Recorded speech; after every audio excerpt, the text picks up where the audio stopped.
Buenas tardes, licenciada. Hola, buenas Buenas tardes. tardes, licenciada.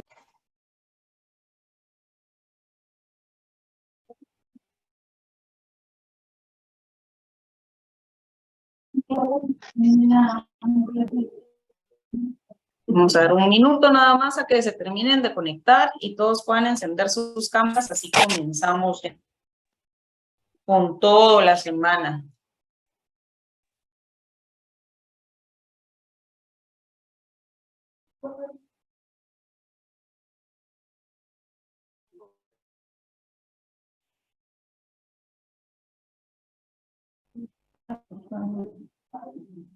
Solo les voy a molestar que conecten sus cámaras, por favor, así podemos comenzar. Creo que solo tengo excusa de 3 personas para no conectar cámaras, 20 personas en casa ahorita conectadas.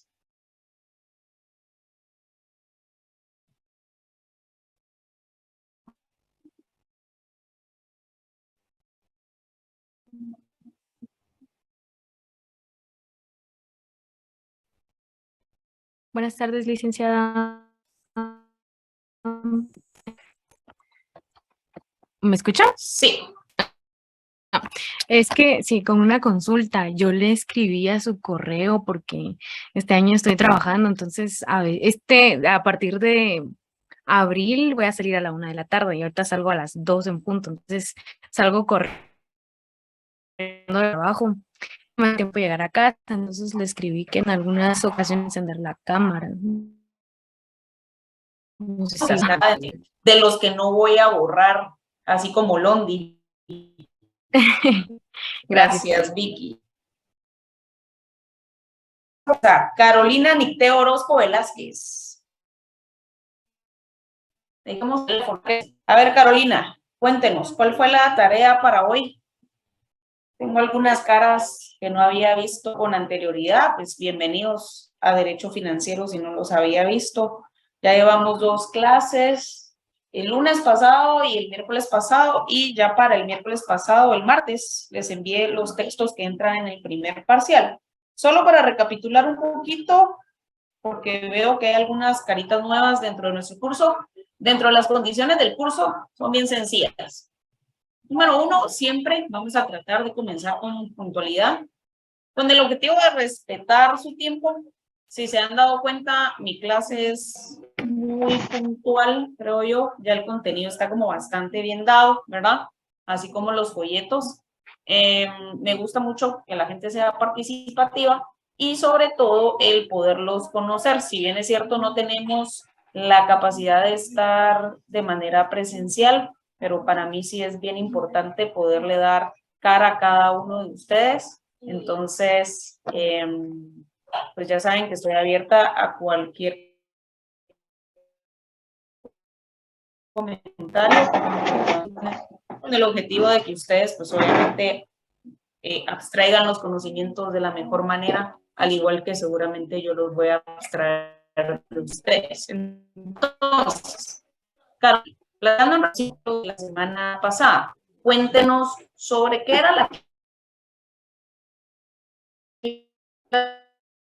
así que estamos normalmente no para que no se sientan tan fuera de lugar. Cuéntanos La clase no pudo entrar a la clase Ajá, pasada. sí.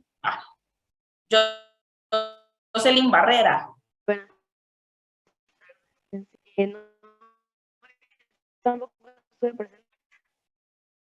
No le escucho.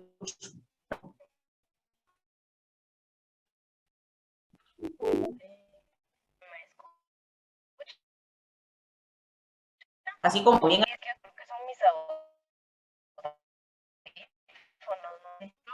tampoco estuve en la clase pasada.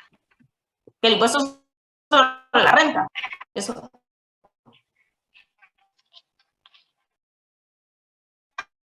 Fue lo que... Ahorita me escuchan. Hoy sí, mucho mejor. Sí, creo que son mis audífonos. No, bueno, les decía que yo tampoco estuve en la clase pasada. A ustedes. Yo sí les voy a encargar encarecidamente. Realmente a mí no me molesta que las personas no estén en mi curso. pero yo no sé si les hice mención que el 35% de la clase gana, el 35%, eso quiere decir que el 65% pierde. Y pierden no porque yo sea mala gente, porque realmente no están en clase. Y lo que viene normalmente en los exámenes es lo que hemos visto en las clases, ¿verdad? Entonces, sí les voy a encargar muchísimo el que puedan estar, que traten de estar, ¿verdad? Yo no tomo asistencia, no tengan pena porque para mí la asistencia no tiene punteo, está quien realmente quiere aprender y todo lo demás ustedes lo van a demostrar en los parciales, ¿verdad? No hay trabajos en grupo porque no creo en el trabajo en grupo, sino que siempre se carga una o dos personas, pero sí deberían de tratar de estar y si no están, por favor, pídanle a alguien que los ponga al día sobre qué fue lo que vimos, porque seguramente, así como lo que está pasando hoy, yo siempre le doy la palabra a las personas con el objetivo de poderlo hacer dinámico, porque si no, pues solo les daría las diapositivas y, pero qué aburrido, ¿no? Entonces, Owen, cuéntenos, Owen López, ¿en qué estábamos viendo la semana pasada? Buenas tardes, licenciada. Pues estábamos viendo lo que era la etimología, de dónde provenía la palabra finanzas. Vimos el documento que usted nos dijo que leyéramos de las finanzas, hablamos un poco de lo que eran las finanzas como tal. Entonces, de etimología, ICR, ¿qué otra cosa vimos? Nos dejó la tarea del presupuesto de los 100,000 quetzales. Perfecto. Alguien que tenga la para compartir en pantalla. Alguien que nos la refleje en pantalla. Ya deje la pantalla abierta y si no, comienzo entonces yo a seleccionar. Alguien que nos refleje en pantalla el tema, el ejercicio que dejamos la semana pasada.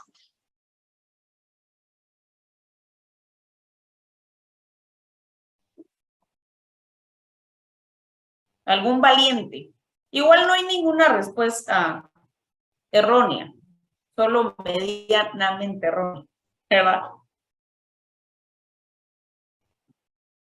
Bueno, yo voy a comenzar a seleccionar.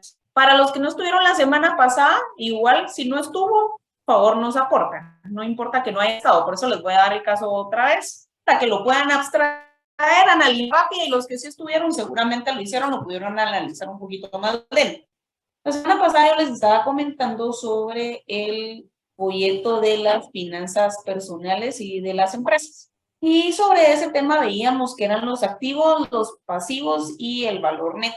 Dentro de los activos se mencionaban que eran los bienes y derechos que poseía una persona, porque estábamos viendo realmente el concepto genérico como tal de las finanzas para poder partir, a qué son las finanzas privadas y a qué son las finanzas públicas, que es lo que a nosotros. Entonces, posterior a tener el concepto claro de qué son los activos, vemos cuáles eran los pasivos como tal, y al pasivo le denominábamos cualquier gasto. Poníamos el ejemplo la semana pasada en relación a las personas que son padres de familia, ¿verdad? O a las personas que les dan una mesada. Entonces, tienen ciertos ingresos y tienen ciertos gastos, ¿sí? Y que día a día tomamos decisiones de carácter financiero. Queramos o no queramos, en cada uno de nuestros días lo hacemos. Posterior a eso veíamos que cuando ustedes restan activos menos pasivos, nosotros tenemos un total, por así decirlo, y ese resultado se le denomina valor neto.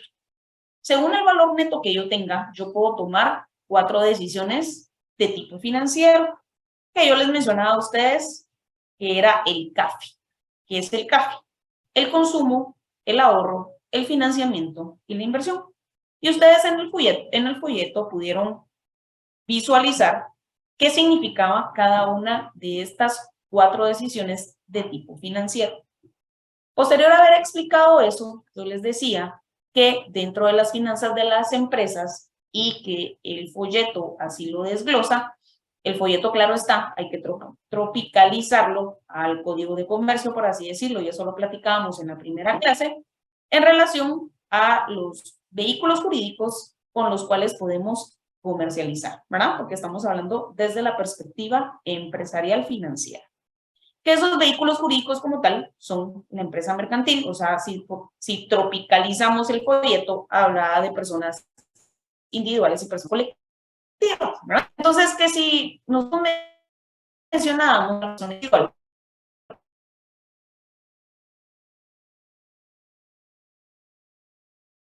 a esas personas colectivas que realmente el folleto se refiere como haciendo actividades comerciales, ¿verdad? Podíamos poner a los 6 tipos de sociedades anónimas que tenemos. Claro está que la sociedad de emprendimiento, no sé si ustedes ya estudiaron los elementos de la sociedad de emprendimiento en su oportunidad en el derecho mercantil, pueden darse cuenta que se puede iniciar desde un socio en adelante. Eso quiere decir que puede caber dentro de las figuras personales, ¿verdad? O de las figuras colectivas que necesitan a más de 2 personas, según los socios que apliquen.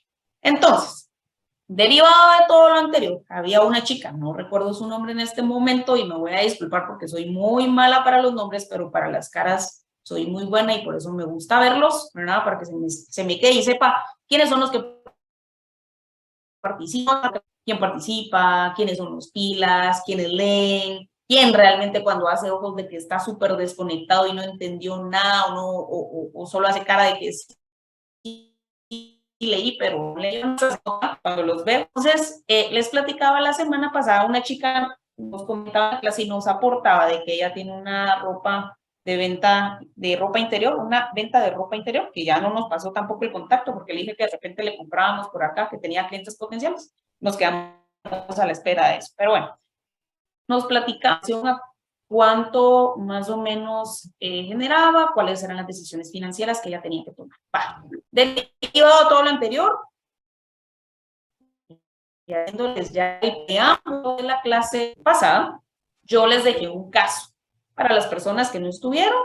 Importante es que pongan atención por si en determinado momento les toca participar, para que por lo menos tengan algo que aportar con todo el preámbulo que ya les hice. Entonces, yo les había dado un caso en donde les regalé a cada uno de ustedes el capital de 100,000 quetzales. Con esos 100,000 quetzales, ustedes me ayudan, por favor, me aportan si se me va algún dato, porque no lo apunté, pero lo tengo en la memoria, tengo mente medio fotográfica. Entonces, si me equivoco en algo o algo les falta, por favor, me dicen, sí, así lo aportamos.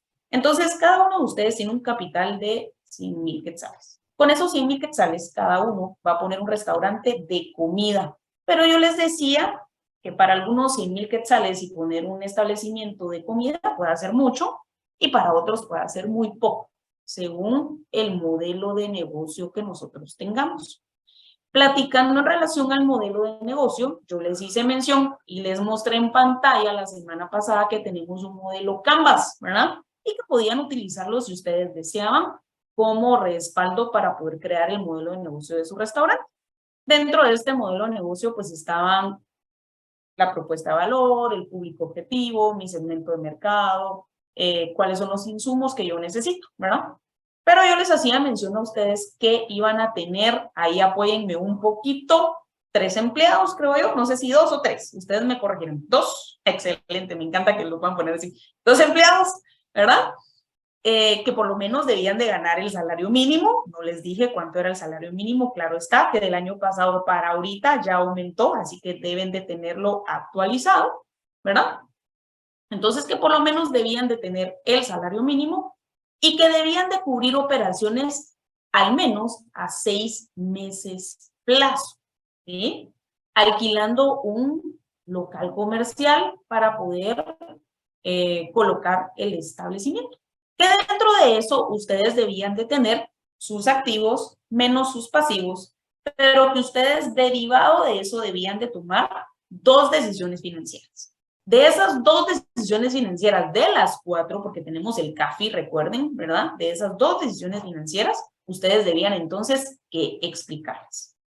Y con eso terminamos la clase del miércoles anterior, para que Mario Roberto Gordillo Zelaya nos apoye entonces con lo que él colocó en el caso en concreto. Cuéntenos, Mario Roberto. ¿Qué tal, licenciada? Pues básicamente busqué una empresa de un restaurante de hamburguesas y analizando pues 100,000 quetzales no alcanzaba para la compra de un local. Entonces tengo que hacer un arrendamiento, ¿verdad? Arrendamiento mensual para para este local. Y tengo que analizar, de primero realizar la inversión inicial en equipo. ¿Lo colocó en algún Excel o algún Word que nos pueda compartir? Si quiere lo puede compartir en pantalla sin pena. Esto es algo sencillo, ¿no? Realmente le falta bastante, pero vamos a ver, compartir. Gracias. Como les digo, realmente no hay respuestas buenas ni malas, ¿verdad? Ah, perfecto. Qué bonito le quedó. Entonces, para ser aquí, abogado, porque a veces piensan que los abogados no tenemos como esa dimensión numérica. pues al principio analizar cómo es la inversión inicial, tengo que comprar todo el mobiliario de cocina, mobiliario de comedor, un sistema de ventas, pero esto, aunque sea una inversión, aunque sea un gasto, pasa a ser parte de mis activos ya del restaurante, ¿verdad? Y después tengo todos estos pasivos que son los que debo mantener durante 6 meses, asumiendo una ganancia, una caja mensual de 30,000 quetzales. Ahora bien, tengo una duda. Mobiliario de cocina 25,000, que es mi activo. Mobiliario de comedor 15,000. Sistema de ventas 3,000. Va, perfecto. ¿Este sistema de 3,000 es mensual o son 600 quetzales mensuales? Perdón, es dividido 6, los 6 meses.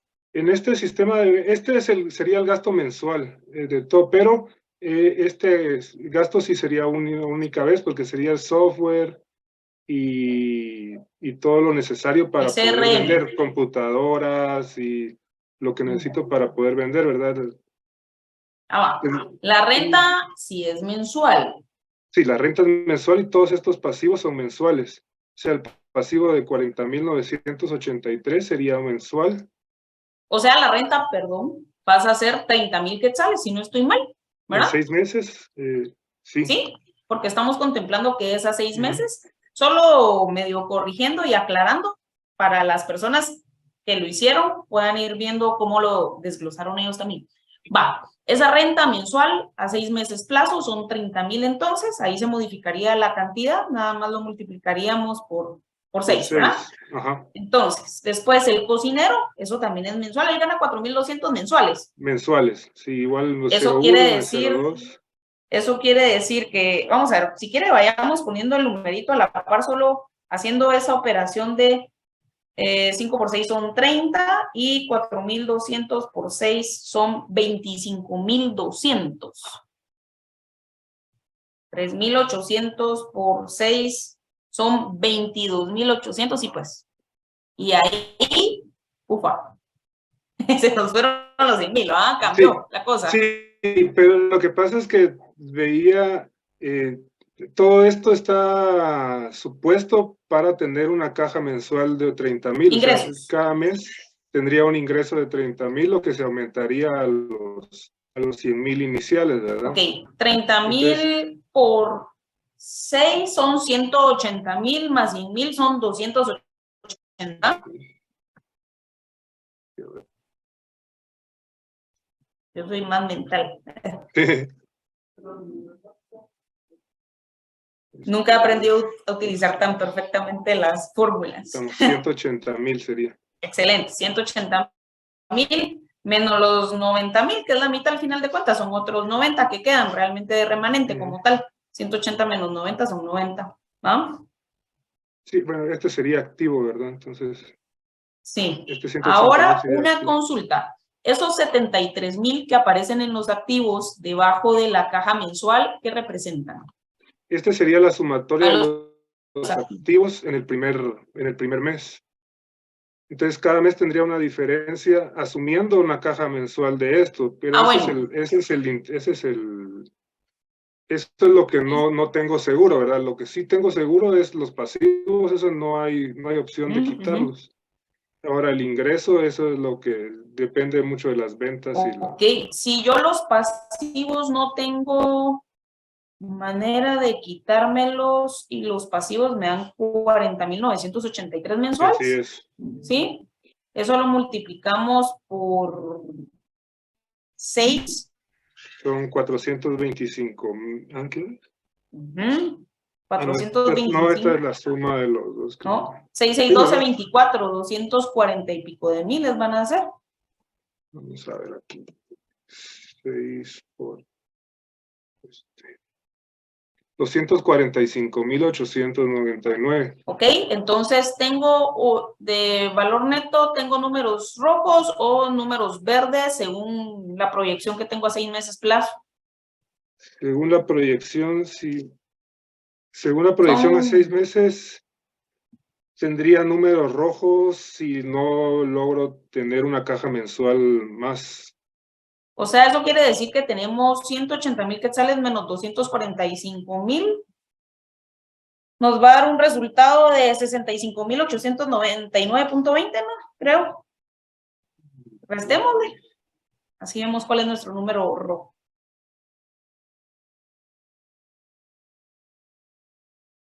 $65,899 sería el número rojo, que tendría que irse viendo con ingresos, ¿verdad?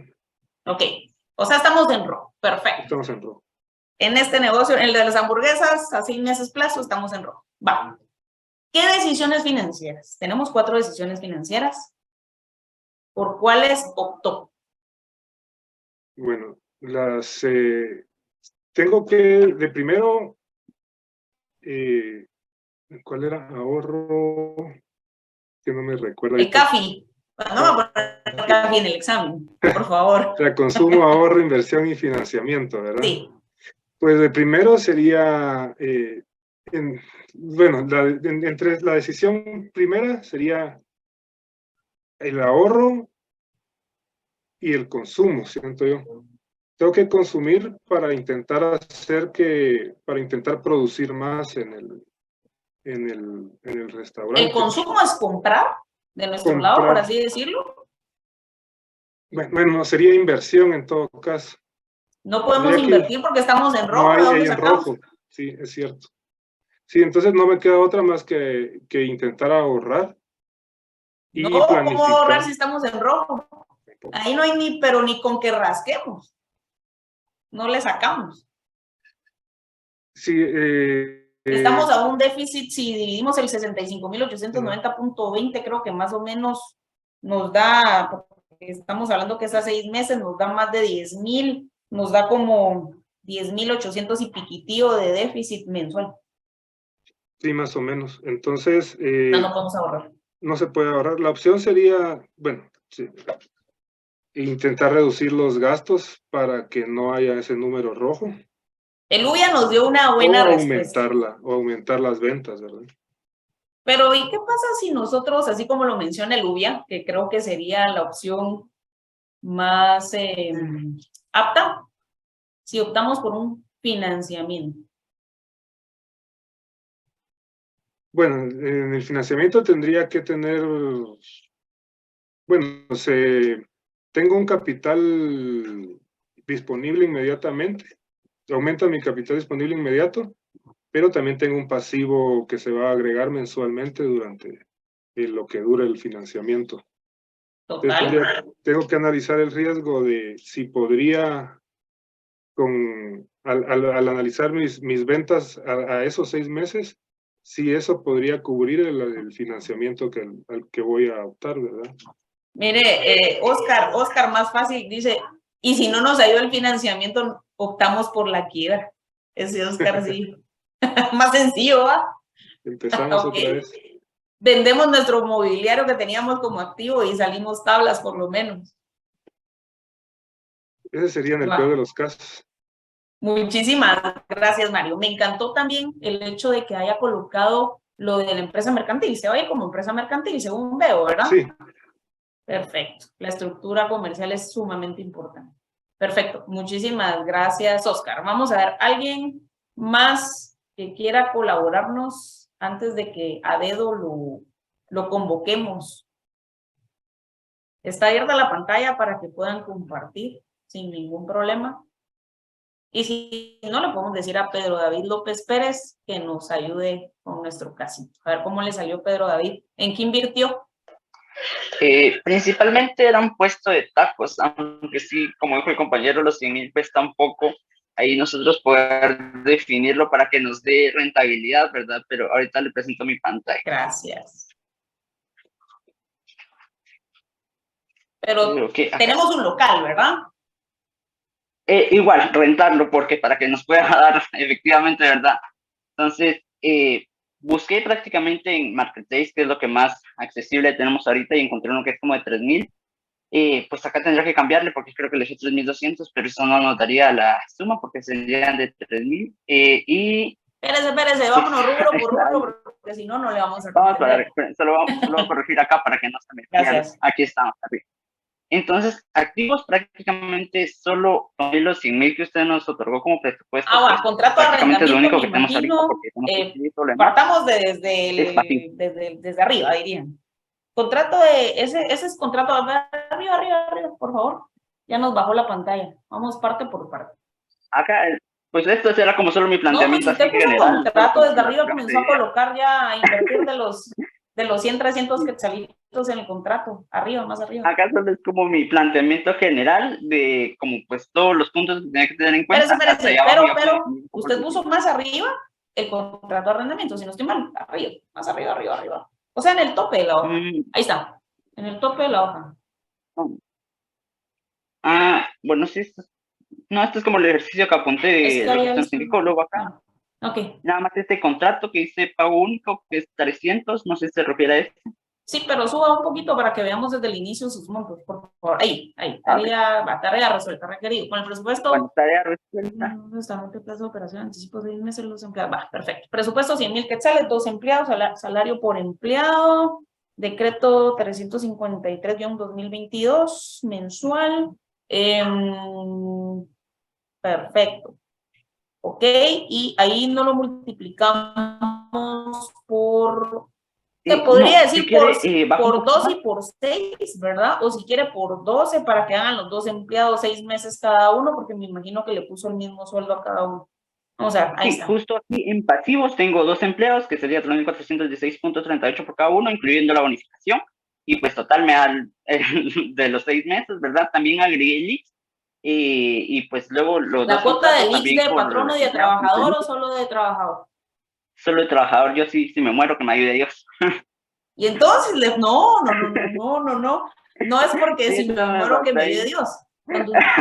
Solo para aclararles, y qué bueno que tocaron ese punto, porque me imagino que han visto las noticias actuales en relación al acuerdo 1529, Junta Directiva del IX en relación a la inscripción patronal a partir de un trabajador, y que ha causado como mucho revuelo ahorita en las noticias. Vamos a ver.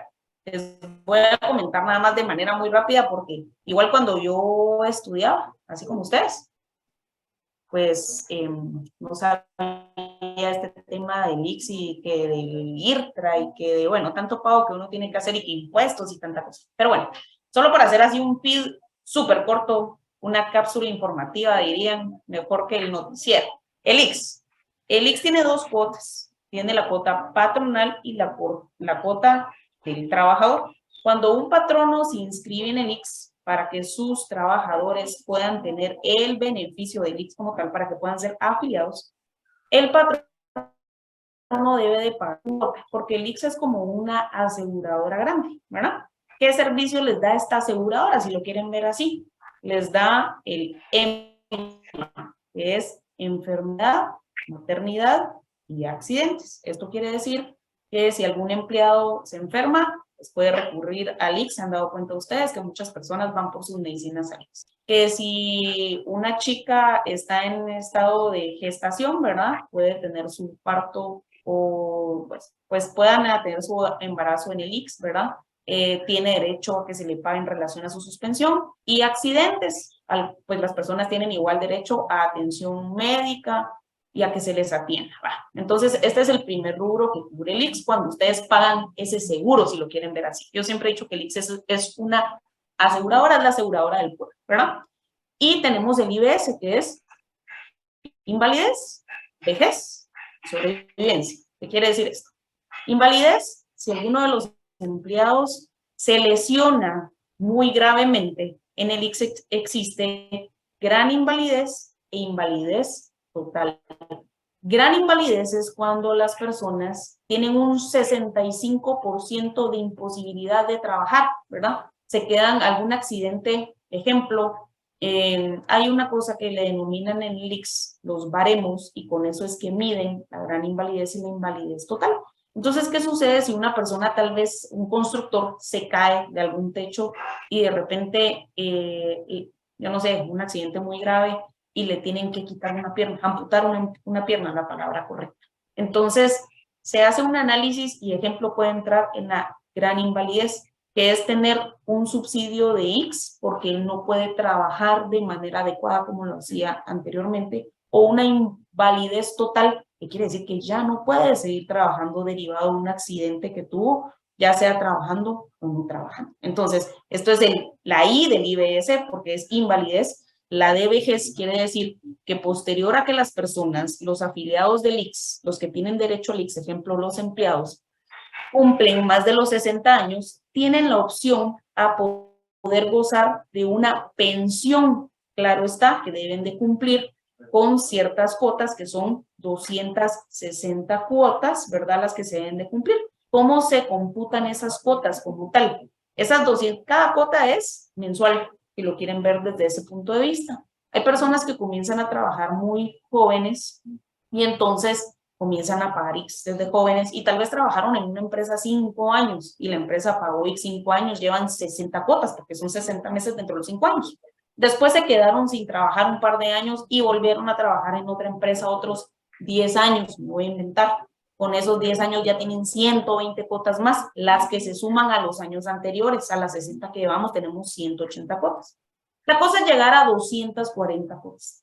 ¿Qué es el equivalente, si lo quieren ver así, a 240 cuotas? A 20 años de haber laborado y de haber contribuido al ICS. Entonces pueden tener una pensión de hasta 7,200 quetzales, es el tope según el cómputo que hace el ICS como tal, y esto se calcula o se computa según el salario que haya tenido la persona en el último año laboral, ¿verdad? Posterior a los 60 años se puede hacer la gestión. Y por último, la sobrevivencia.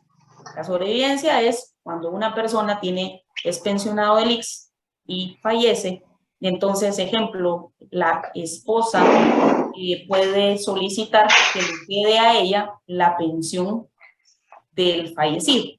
Entonces, cuando hablamos en temas de seguridad social y con el 1529, que es el nuevo acuerdo, se modificó. ¿Qué fue lo que se modificó? Anteriormente era obligación para los patronos inscribirse al ICS a partir de 3 empleados. Actualmente, desde el 17 de enero que entró en vigencia el acuerdo 1529, es obligatorio para los patronos inscribirse al ICS a partir de 1 empleado. ¿Sí? ¿Cuál fue otra de las modificaciones que sufrió esta normativa como tal? Que actualmente ya los accionistas pueden tener derecho al ICS. Anteriormente no.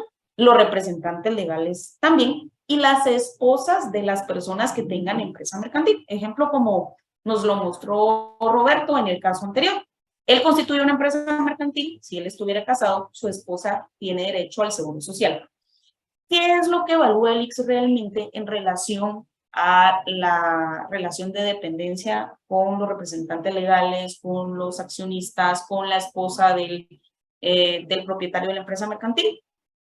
Que haya una relación de dependencia. Por tanto, ¿qué es el documento madre? Que a mí me sirve para eso, el contrato de trabajo. Entonces, a todas aquellas personas, porque yo sé que seguramente ya lo escucharon, lo han leído, o hay muchas personas que están consultando sobre el tema, que si es obligatorio, sí. Ahora, en relación a su caso como tal, Pedro David, usted nos mencionaba, que me ayude Dios, no es opcional solo pagar la cuota del trabajador. ¿Por qué? Porque el objetivo es que el patrono subsidie parte de esa cuota. Y acá muy amablemente en el chat nos ponía Lisbeth Hernández, claro está, muy bien puesto, que el 10,67% de la cuota patronal. ¿Cuál es la base de esa cuota patronal? Ojo acá, porque cuando nosotros veamos nuestro derecho tributario, nosotros vamos a ver que tenemos algo denominado la base imponible. Esto quiere decir el monto sobre el cual se calcula el impuesto. Si lo tomamos como base imponible, en el ICS es el monto sobre el cual se va a pagar la cuota de afiliación. ¿cuál es el monto base que utiliza el ICS? O sea, lo mínimo sobre lo cual ustedes pueden pagar, el salario mínimo, ¿verdad? Por eso tan importante estar al día, por lo menos, con el pago del salario mínimo.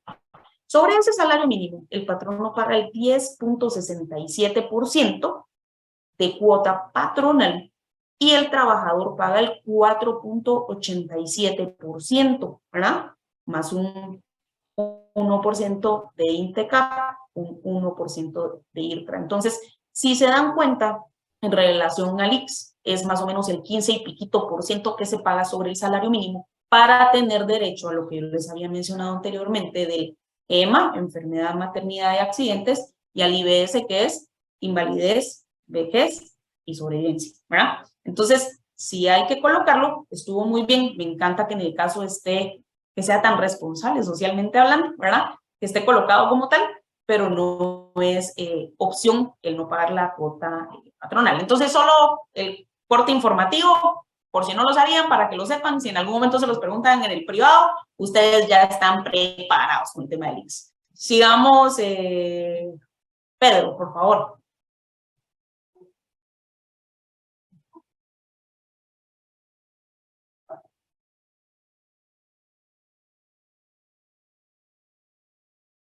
Estamos listos, Pedro, cuando usted diga. Solo si puede abrir su micrófono, porque lo tiene cerrado. Acá estamos. Sí, ya. Justo, pues, entonces sí, tenemos que agregar adicionalmente esta cuota extra. Pues prácticamente los dos contratos laborales, que es un estimado de 300, la verdad sí desconozco un poco el precio que nos costaría. Las mesas, prácticamente local, que es del depósito, que es pues por requisito también, y la renta mensual. Creo que acá no agregué el contrato, pues a veces las inmobiliarias que otorgan el contrato cuando ya pues nosotros prácticamente otorgamos pues, nuestro consentimiento de tener un contrato de 1 año con ellos. Prácticamente los platos y todo lo demás que nosotros utilizaríamos para poder mantener la utilería, ¿verdad? De alimentos puse un estimado de 15,000, que en total de pasivo nos daría 87,000, ¿verdad? 061.49. Pues del presupuesto, prácticamente acá estábamos lo que usted nos indicaba, el valor neto, ¿verdad? Entonces, los activos que eran los 100,000 que teníamos como presupuesto total, los pasivos que teníamos que restarlo y nuestro valor neto nos quedaría 12,938.51. Las decisiones que yo tomé prácticamente, pues porque como estamos comenzando el negocio, no sabemos cuánta rentabilidad tendremos ni cómo será el proceso de aceptación en el público. Entonces mejor me decidí por estandarizarme un poco y no invertir ni acudir a poder ver las zonas de inversión porque siento que sería un poco arriesgado por el momento. Entonces decidí que será ahorro y consumo.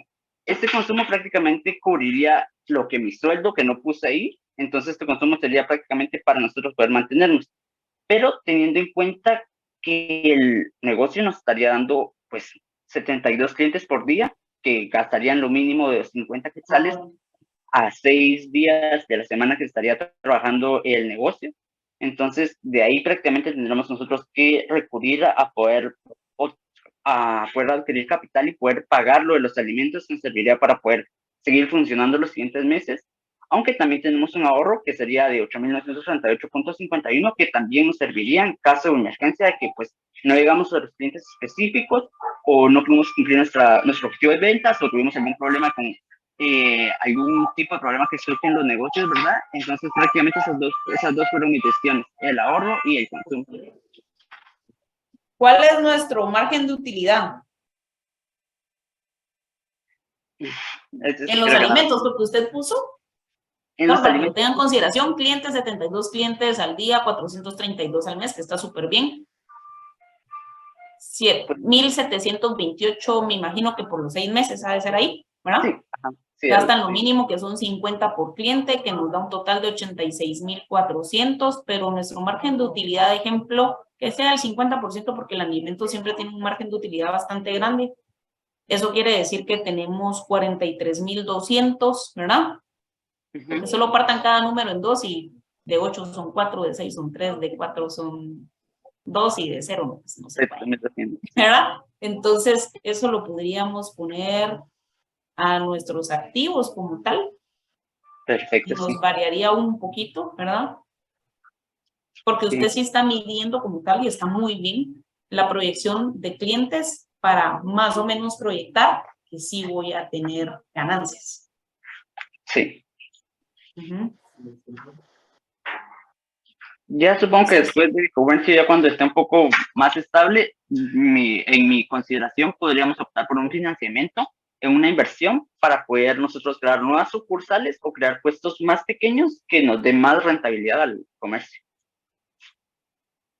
Gracias, gracias Pedro, excelente caso.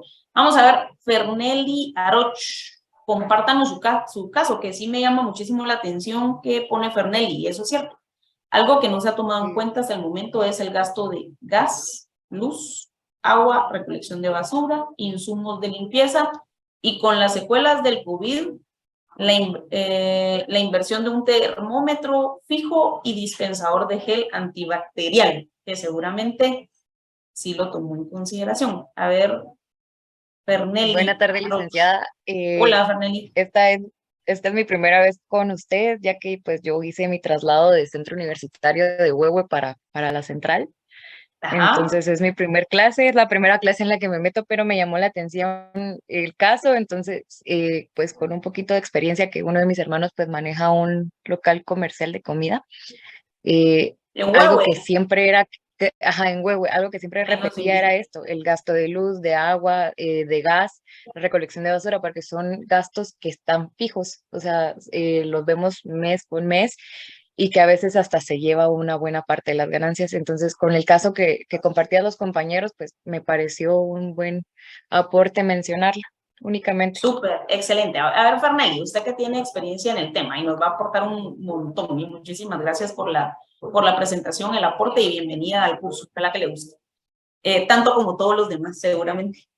Mire, en relación al tema, si usted tuviera 100,000 quetzales y pudiera poner un establecimiento de comida, ¿en qué invertiría?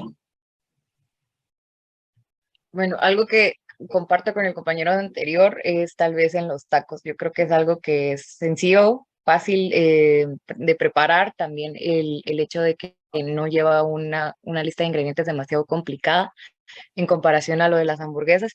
Y también que el local comercial no se necesita que sea algo súper lujoso, sino que la gente pues se puede arrendar hasta un espacio. En Huehue así lo hacen, aquí no sé muy bien, pero en Huehue se puede arrendar un espacio de aparcamiento, que a veces pues lo terminan rentando, por ejemplo, con 1,500, 2,000 quetzales al mes, y ocupan más o menos como 10, 15 mesas que pueden ser desplegables. Entonces, el tener esto en mente de empezar desde cero y no extrapolar y empezar ya con 100,000 quetzales, pues la verdad es útil si se quiere empezar a generar desde el principio.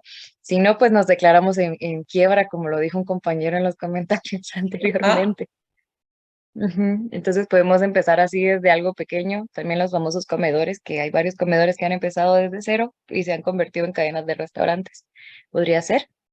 Perfecto, muchísimas gracias por su aporte. Bueno, antes de continuar al siguiente punto, ¿alguien quiere hacer algún aporte extra, alguna duda, algún comentario? ¿Tienen claro entonces el objetivo cuál era? Que tuvieran claro realmente cómo nosotros, como personas individuales o pensando como empresarios como tal, podemos tomar decisiones financieras, y como todos los días se toman decisiones financieras para después poderlo trasladar al ámbito estatal, ¿verdad? Ese realmente es el objetivo, que ustedes sepan por qué el Estado toma ciertas decisiones, claro está, con un presupuesto muchísimo más amplio que 100,000 quetzales, ¿verdad? Y con muchísimo más personas a su cargo que solamente 2 o 3 empleados. Entonces, ¿alguien tiene algún aporte adicional? Perfecto. Licenciada, Sí, solo sí. quisiera contarle, yo hice mi cuadro, pero lo hice a mano, entonces lo tengo aquí, pero quisiera aportarle mis decisiones financieras. Yo tenía una ganancia alrededor de 40. Primero cuéntenos el antecedente de en qué quiso invertir los 100,000 quetzales, en qué tipo de comida. Fíjese que yo voy a comprar productos para revender a la terminal, y entonces yo ahí veo cómo la gente lleva sus carritos y venden en la mañana. La gente llega ahí a las 4 de la mañana y llegan unos carros con unas cafeteras gigantes y los panes ya los llevan preparados y es la venta loca.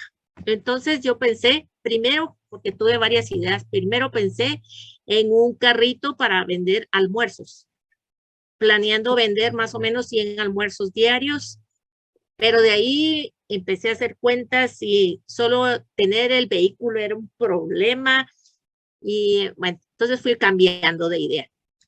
De ahí pensé en un local, al final pensé en un local más pequeño y teniendo solo ventas de almuerzos siempre en la terminal para trabajar solo de lunes a viernes y el sábado dedicar siempre, como ya tenía la experiencia de la venta de almuerzos entre semana, hacer eventos para llevar el producto a algún otro lado o que las personas quisieran ir a recoger el producto al lugar donde se cocinara.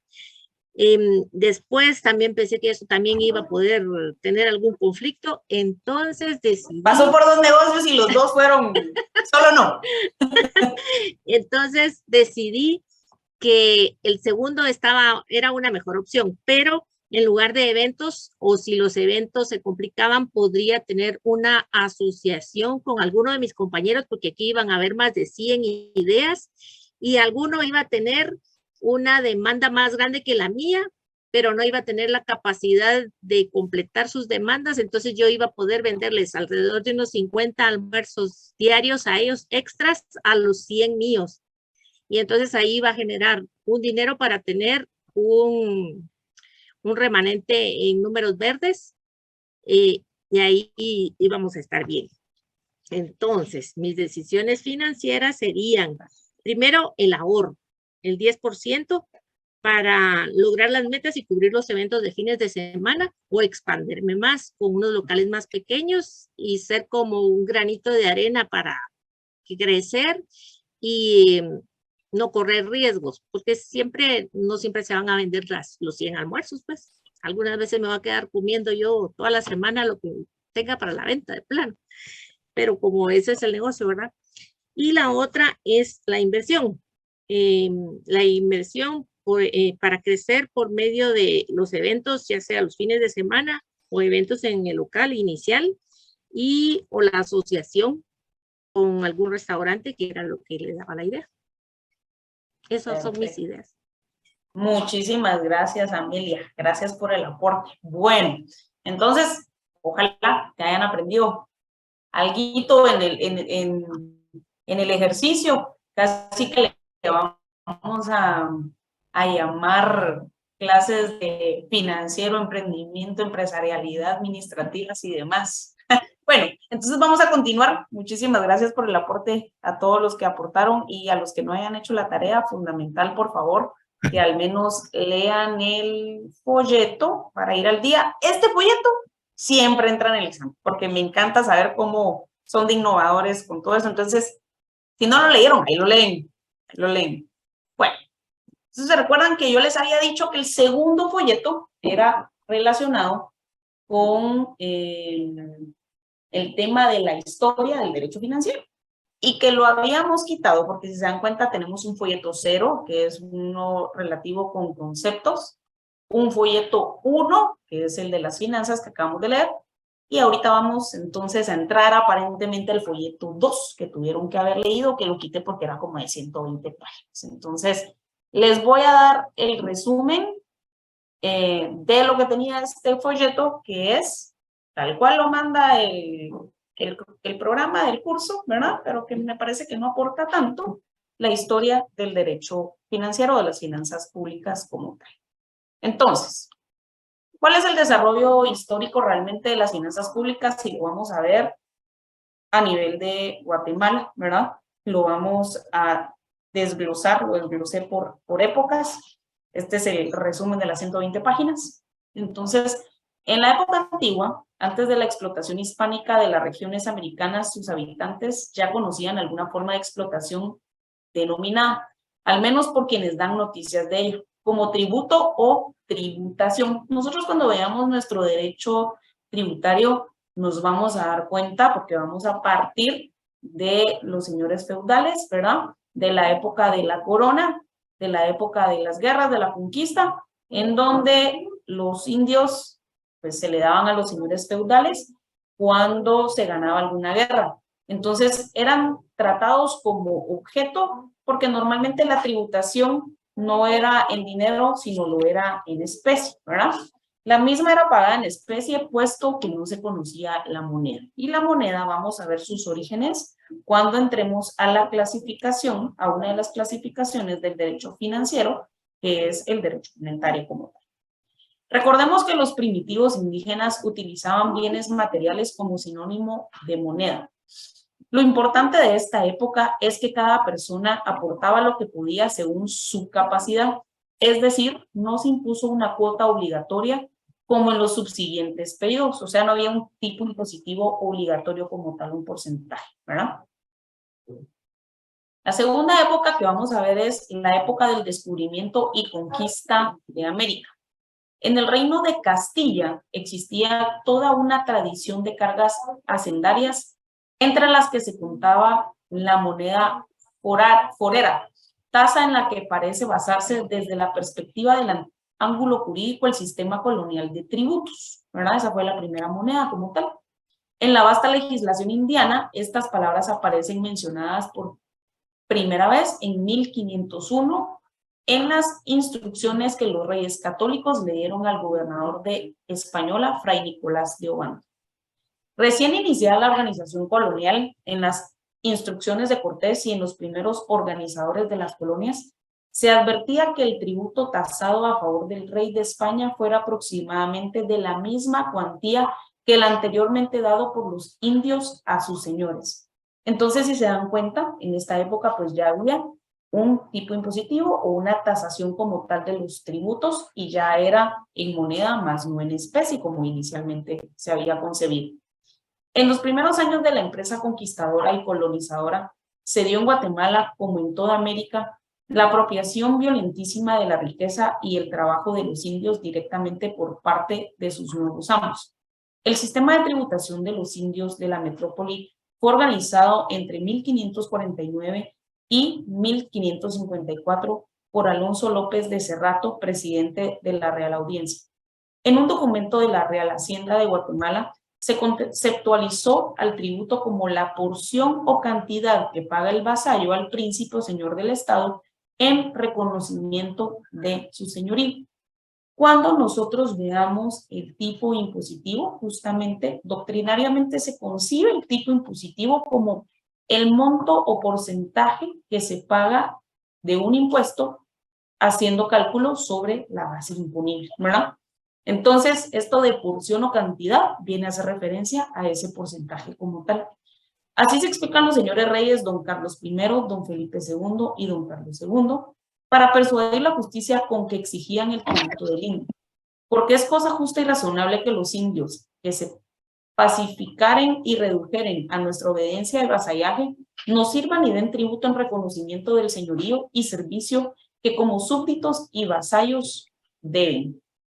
Continuamos en la misma época del descubrimiento de América, ¿verdad? Así que en el régimen colonial guatemalteco, la voz tributo designó una gabela específica, aquella que los indios, a título de vasallos, daban a su señor, el rey, y que sería un valor entregado por cada tributario. Esto hace referencia al sujeto pasivo de la obligación tributaria, o si lo quieren ver así, al contribuyente, independientemente del monto de sus ingresos. En el Reino de Guatemala prácticamente nunca llegó a establecerse de manera general el tributo para los negros libres, mulatos y mestizos. Estos grupos sociales pagaron tributo en algunos lugares del reino y únicamente en los 2 primeros siglos del régimen colonial, su tributo nunca fue un rubro importante para la Real Hacienda. Por ello se dice que el tributo fue una obligación hacendaria solamente para los indios. Posterior a esto, todo lo relacionado con las tasaciones del tributo y su recaudación lo disponía y controlaba la Junta Superior de la Real Hacienda. Si se dan cuenta, esto vendría a ser algo así como el Congreso de la República, que mediante una ley ordinaria, tal cual lo establece el artículo 5 del Código Tributario, debe de fijar, ¿verdad?, el impuesto, las tasas, las contribuciones, bueno, el impuesto, las contribuciones especiales y por mejoras, porque las tasas las fija la municipalidad, el consejo municipalidad, ¿verdad? Municipal. Las moras, los intereses, los recargos. Entonces, este organismo había quedado instituido en 1563 y fue integrado por el presidente de la Real Audiencia, el oidor más antiguo, el fiscal y los oficiales reales de Hacienda, contador, tesorero y veedor o factor. Desde que entró en vigencia en Guatemala la ordenanza de indigentes de Nueva España, 1786 al 87, la Junta Superior fue integrada por los siguientes funcionarios: gobernador del reino y presidente de la audiencia en su carácter de superintendente general de la Hacienda, el regente de la audiencia, el oidor fiscal de Hacienda, el contador mayor del reino. El ministro tesorero general. Ya en el siglo XIX se agregó a esta institución un oidor más. Se debe advertir que ese organismo fue indistintamente llamado Junta Superior de la Real Hacienda, Real Junta Superior de Hacienda y Real Junta Superior de la Real Hacienda. El tributo era una obligación de indios, pero no para todos ellos. Varios individuos, incluso amplios sectores de la población india, estaban eximidos legalmente de su pago, así como los niños y los ancianos. Sin embargo, el cumplimiento de esta carga repercutía de hecho sobre todo el conjunto de la población india, porque era una obligación que pesaba sobre los jefes de familia. Todo lo relacionado con las tasaciones del tributo y su recaudación lo disponía y controlaba la Junta Superior de Real Hacienda. Este organismo había quedado instituido en 1563 y fue integrado por el presidente de la Real Audiencia, el oidor más antiguo, el fiscal y los oficiales, y los oficiales reales de Hacienda, contador, no, esto está repetido, ustedes, perdón.